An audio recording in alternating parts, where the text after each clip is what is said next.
Sekarang saya sudah jadi hantu. You kata boleh dapat 2 million. Mana saya accident 2 million? Tak apa, Cik Hantu. Cik Hantu duduk dulu. Biar saya explain. Macam ni, Cik Hantu. Hari tu Cik Hantu ambil polisi ni untuk diberikan kepada anak kan. Ya. Jadi sebab itulah Cik Hantu tak dapat pampasan tu. Duit pampasan tu dapat dekat anak Cik Hantu. Oh. Sayang betul Cik Hantu dekat anak ya. Apa Bagus. polisi saya ambil?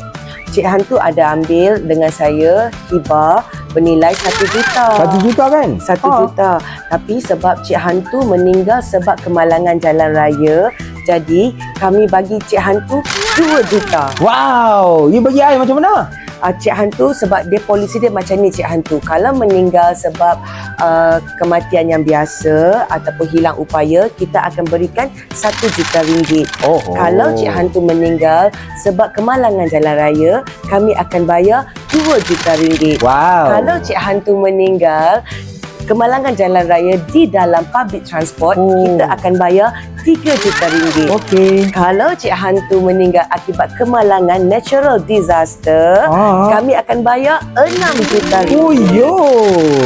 Bagus, bagus, bagus. So duit tu you bagi berapa lama kat anak saya? Dalam tempoh 14 hari bekerja. Okey, ini plan apa? Nama dia, Cik boleh kontak dengan saya kemudian.